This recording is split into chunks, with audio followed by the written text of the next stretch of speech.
ಬಂದು ಸುಮಾರು 3 ಜನ ಏನು ತೀರ್ಕೊಂಡು ನಂತರ ನಮ್ಮ ಗಮನಕ್ಕೆ ಕೂಡ ಬಂದ ಮೇಲೆ ನಮ್ಮ ಹಿರಿಯ ಅಧಿಕಾರಿಗಳು ನಾವು ಕೂಡ ಅದಕ್ಕೆ ವಿಸಿಟ್ ಮಾಡಿ ಇದನ್ನು ಬೇಗ ಮುಗಿಸ್ಬೇಕು, ಪದೇ ಪದೇ ಈ ರೀತಿ ಆಗಬಾರ್ದು ದಂಡ ನಮ್ಮ ಅಧಿಕಾರಿಗಳು ಸೂಚನೆ ಮಾಡಿದ್ದೇವೆ.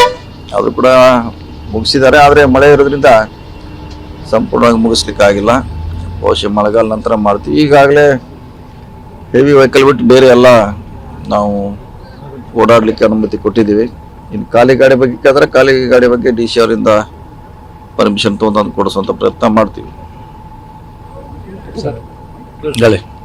ಸರ್ ಈಗ ಈ ಸೇತುವೆ ಈ ಹುಲಿಕಲ್ ಆಯ್ತಲ್ಲ ಸರ್, ಹಸಿರುಮಕ್ಕಿ ಸೇತುವೆ ನಿಮ್ಗೆ ಗೊತ್ತಿದೆ, ಹೆಚ್ಚು ಕಡಿಮೆ 10 ವರ್ಷ ಆದ್ರೂ ಕೂಡ ಈಗ ಸಿಗಂದೂರು ಸೇತುವೆ ಉದ್ಘಾಟನೆ ಆಗಿ 1 ವರ್ಷ ಆಯ್ತು. ಇದೀಗ ಮಾನ್ಯ ಕಾಗೋಡು ತಿಮ್ಮಪ್ಪನ ಕಾಲದಲ್ಲಿ ಆಗಿರ್ತಕ್ಕಂಥದ್ದು, ಇವತ್ತು ಕೂಡ ಅದು ಉದ್ಘಾಟನೆಗೆ ಆಗಿದೆ. ಒಂದು ವರ್ಷ ನೋಡಿರ್ಲಿಲ್ಲ, ಈಗ ಹೇಳ್ತಾರ ಮುಗಿಲಿಕ್ಕೆ ಬಂದಿದೆ ಆದಷ್ಟು ಬೇಕಂತ. ಸೊ ಅದಕ್ಕೂ ವಿಸಿಟ್ ಮಾಡಿದ್ದೀನಿ ನಾನು ಖುದ್ದಾಗಿ. ವರ್ಷ ಆಗ್ಬೋದು, ಬೇಗ 1-2 ತಿಂಗಳಲ್ಲಿ ಮಾಡ್ತೀವಿ. ಸೊ ಯಾವ್ಯಾವ ಕಾಮಗಾರಿ ಸ್ಥಗಿತಗೊಂಡಿದೆ ಅದನ್ನು ಪೂರ್ಣಗೊಳಿಸುವಂತ ಪ್ರಯತ್ನ ಮಾಡ್ತಾ ಇದೀವಿ, ಆದಷ್ಟು ಬೇಗ ಮಾಡ್ತೀವಿ. ಆಮೇಲೆ ಸರ್ ಈ ಘಾಟಿ ಬಗ್ಗೆ ಹೇಳಿದ್ರೆ ಸರ್, ಈಗ ಹೆಚ್ಚು ಕಡಿಮೆ ಆಗುಂಬೆ ಮತ್ತು ಕೊಲ್ಲೂರು ಘಾಟಿ ಆಪತ್ತು ಬಂದ ಘಾಟಿ. ಈಗ ಇದು ಅದೆಲ್ಲ 2 ಘಾಟಿಗಿಂತ ವಿಶಾಲವಾಗಿ ವಾಹನಗಳು ಓಡಾಟಕ್ಕೆ ಸರಾಗವಾಗಿದೆ. ಇದಕ್ಕೆ ಒಂದು ಸಂಪೂರ್ಣ ಪ್ಲಾನ್ ಅಂದ್ರೆ ಸಮಗ್ರ ಅಭಿವೃದ್ಧಿಯತ್ತ ಚಿತ್ರ ಯಾವುದು ಅಲ್ಲ ನೋಡೋಣ. ಈಗ ಇಷ್ಟು ಮಾಡಿದ್ರೆ ಪರಿಹಾರ ಆಗ್ತದೆ ನಮ್ಮ ಭಾವನೆ ಇದೆ. ಮತ್ತೇನಾರ ಬೇರೆ ಸಜೆಸ್ಟ್ ಮಾಡಿದ್ರೆ ಸಾರ್ವಜನಿಕರು ಅಥವಾ ನಮ್ಮ ಅಧಿಕಾರಿಗಳು ಅದನ್ನು ಕೂಡ ಮಾಡ್ಲಿಕ್ಕೆ ನಮ್ಮ ಇಲಾಖೆ ತಯಾರಿದೆ. ಕಾದ್ ನೋಡೋಣ. ಈಗಂತೂ ಟೆಂಪರರಿ ಪ್ರಾರಂಭ ಮಾಡೋಣ.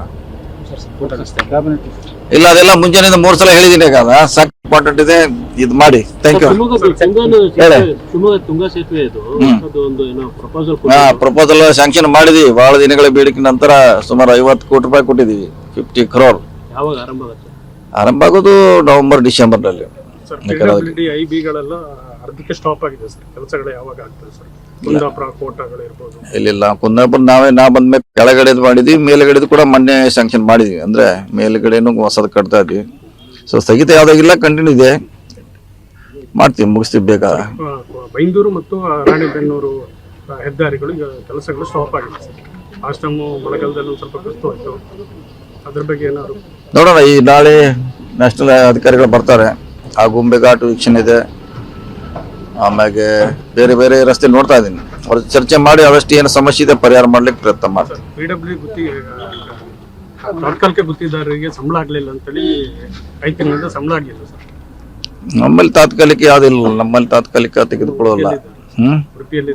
ಅದೇ ನಾವು ಮೈಲ್ಗುಲಿ ಅಂತ ಇತ್ತು ಅಂದ್ರಲ್ಲ, ರೋಡ್ ಕ್ಲೀನ್ ಮಾಡ್ಲಿಕ್ಕೆ, ಅದು ಕಾಂಟ್ರಾಕ್ಟರ್ ಬಿಲ್ ಮಾಡಿ ಕೊಡ್ಬೇಕು. ನಮ್ ನೇರವಾಗಿ ಇಲ್ಲ, ಅದು ಕಾಂಟ್ರಾಕ್ಟರ್ ಬಿಲ್ ಮಾಡಬೇಕು.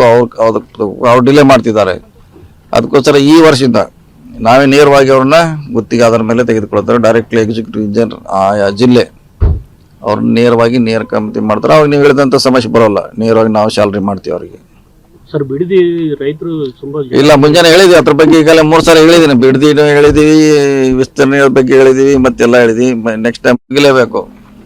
ಇದು ನಮ್ಮ ಪ್ರಿಯಾರಿಟಿ. ಇದು ಒಂದೇ ಅಲ್ಲ, ರಾಜ್ಯದಲ್ಲಿ ಎಲ್ಲೇ ಸಮಸ್ಯೆ ಆದರೂ ಅದು ನಮ್ಮ ಇಲಾಖೆಗೆ ಚಾಲೆಂಜ್ ಆಗಿ ತೊಗೊಂಡಿದ್ದೀವಿ. ಶಾರ್ಟ್ ಟರ್ಮ್ನಾಗ ಮುಗಿಸಿದ್ದೀವಿ.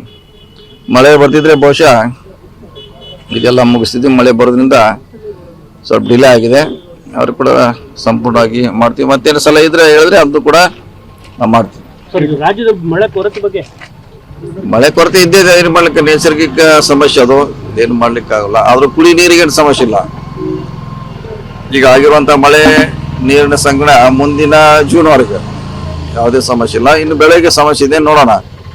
ಮತ್ತೆ ಮಳೆ ಆದ್ರೆ ಅದು ಕೂಡ ಪರಿಹಾರ ಆಗ್ತದೆ.